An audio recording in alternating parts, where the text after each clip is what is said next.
Well, hello there! On December 6th, 2018, Finland is turning 101 years old. So what better way to celebrate this occasion than by looking at 5 more facts about Finnish music. The first one is Matti Nykänen, who is easily the Finland's most successful ski jumper ever. He is a 4-time Olympic gold medalist, 6-time world champion and a 4-time World Cup winner, and he's just considered to be one of the greatest ski jumpers ever. After retiring from professional sports, Matti has been in tabloids for various not so good things, but he has also had a pretty successful career as a singer. Matti's debut album titled Yllätysten yö, which translates to Night of Surprises, was released in 1992 and it sold gold. Since then, Matti has released few more albums and is putting out singles every now and then, and he also does gigs every now and then as well. Compared to other Finnish athletes turned musicians, Matti has actually been pretty successful in his career, and he's actually one of the 2 people in Finnish history who have both won Olympic gold and sold a gold album. The other guy being Tapio Rautavaara, who won Olympic gold in javelin in 1948.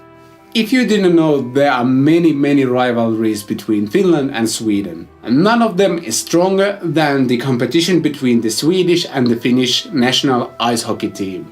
In 1995, the Finnish national ice hockey team hadn't won a single championship yet, and they were facing Sweden in the finals. By that time, the Swedish national ice hockey team had won at least 10 championships between the years 1935 and 1994. The Swedes were so sure about their victory that they already had a victory song composed and released. The song name was Den glider in, which means it glides in, which was a famous quote from a well-known Swedish announcer, Lennart Hyland. As you may have guessed, Finland ended up winning the championship for the first time ever, and against none other than their arch-nemesis. To kind of rub it in even more to the Swedes, Finns actually adopted that song. And not only that, but they also re-recorded it with the Finnish national ice hockey team. Unfortunately, the label didn't give permission to translate the song into Finnish, so perhaps the most important song in Finnish sports history is actually sung in Swedish. You probably know that Finns love heavy metal. And you know what's cool? Dinosaurs, obviously. So what is both heavy and cool? Well, dinosaurs playing heavy metal to kids, obviously. And what's even cooler is the fact that we have 2 of those bands here in Finland. In September 2009, the band Heavisaurus, and I'm pretty sure you don't need translation with that name, debuted on a charity TV event and gained nationwide recognition and started touring in the November of the same year. The concept of the band is really something that could only work in Finland. In a nation where metal music has been a big thing for decades, the now grown-up metal fans have kids. So why not create a band where both the metal-loving parents and their kids can enjoy together? The music the band makes is actually really well done, and it has some of the top Finnish metal musicians contributing on those albums.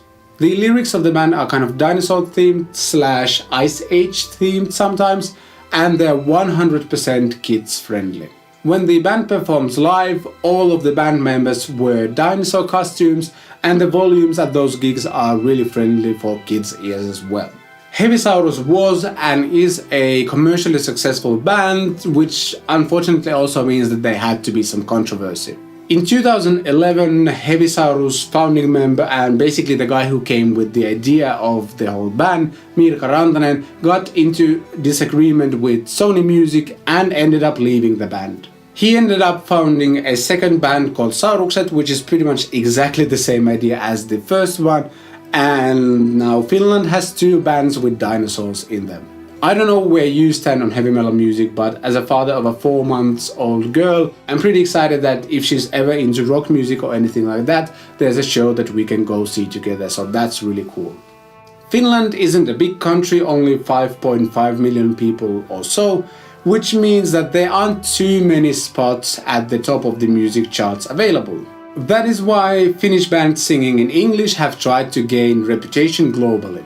As I mentioned in my last 5 facts video, the Hanoi Rocks were the first Finnish band that gained pretty big international recognition, and a couple of decades later Nightwish and him became staples of metal and rock community all over the world. What the bands that I mentioned share is the fact that they are also really successful in Finland as well. Then there are some bands that enjoy okay success here in Finland but go really big internationally.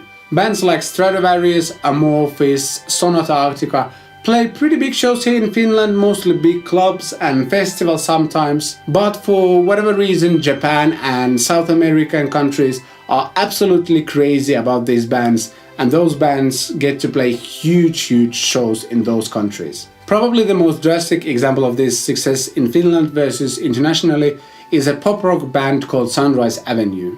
The band had few radio hits here in Finland, but they absolutely exploded in Germany. The band has become a staple in the German music scene, and the lead vocalist Samu Haber has also been the coach/judge on the Voice of Germany show for several seasons now. When I was in Germany in September 2017, it was pretty cool to stop at a gas station and hear Sunrise Avenue play. It is one of my favorite I'm proud to be Finn moments in recent memory. In recent years, Finland has seen this weird boom of female singers just using their first name as their artist name. To name a few, there's Sanni, Alma, Aurora, Diandra, Elinora, Evelina, Janna, Julia, Saara, Tuuli, Vilma-Alina, and the list goes on.